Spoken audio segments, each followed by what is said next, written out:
तर नमस्कार मित्रांनो, स्वागत आहे तुमचं आमच्या लाडक्या यूट्यूब चॅनलमध्ये. तर मित्रांनो, आपण आज बघणार आहोत कोणती अशी नवीन इंटरेस्टिंग अपडेट आले तेच मी तुम्हाला आज सांगणार आहे. मित्रांनो, अथर्वने मीराची बाजू घेत आता उतरवला आत्याचा माज. तर माया व मंजिरीने अथर्वला संपवण्यासाठी केला प्लॅन. मित्रांनो, नेमकं काय घडलं तेच मी तुम्हाला आजच्या भागामध्ये सांगणार आहे. तर आता ह्या निर्लज्ज मंजिरीने आता स्वतःच्या स्वार्थासाठी स्वतःच्या मुलाच्या जीवावर उठलेली असते. आता मायाला मंजिरीने असं काही सांगितलेलं असतं की माया पूर्णपणे शॉक होते, कारण तिला आता अथर्वला संपवण्यासाठी मंजिरीने सांगितलेलं असतं. तर इकडं आता दादासाहेबांनी आणि अनन्यानी मीराला आता घरात सून म्हणून स्वीकारलेलं असतं.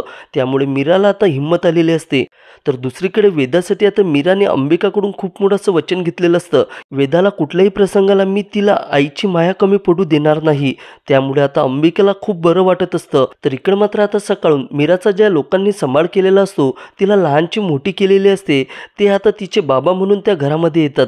तेव्हा मात्र मीरा त्यांना बसवून आता पाणी घेऊन येते. तेवढ्यातच आत्या येतात आणि विचारू लागतात, हे कोण आहे? तेव्हा मीरा सांगू लागते, हे बाबा.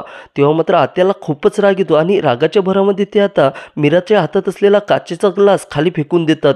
तेव्हा आता अनन्याला हे बघून खूप राग येतो. ती सरळ चिडून बोलते, आत्या तुम्ही हे काय करताय? ते आपले पाहुणे आहेत ना. तेव्हा आत्या बोलू लागतात, अशा भिकारी लोकांना पाहुणे म्हणून घरात घेतलं ना तर अख्खं घर भिकाऱ्यांनी भरून जाईन आपलं.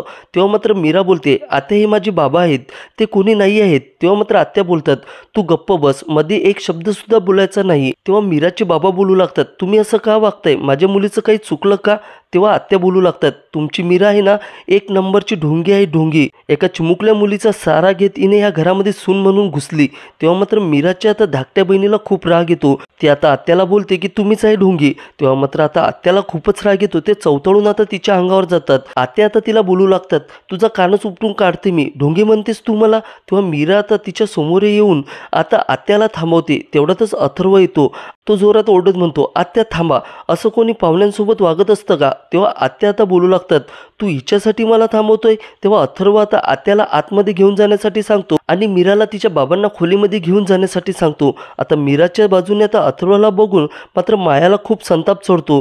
ती आता मनोमन बोलू लागते, आज ह्या मीराला जो काही माज आलेला आहे ना, तो फक्त ह्या अथर्वमुळे. मॅडम मला खरं सांगताय, जर अथर्वच राहणार नाही तेव्हाच कळणार ह्या मीराला की प्रेम म्हणजे काय असतं. मित्रांनो, मीरा कशा प्रकारे ह्या मायाचा प्लॅन उधळून लावते हे बघणं मात्र रंजक ठरणार आहे. मित्रांनो, मीरा आणि अथर्वची जोडी तुम्हाला आवडते का? आम्हाला कमेंटद्वारे नक्की कळवा.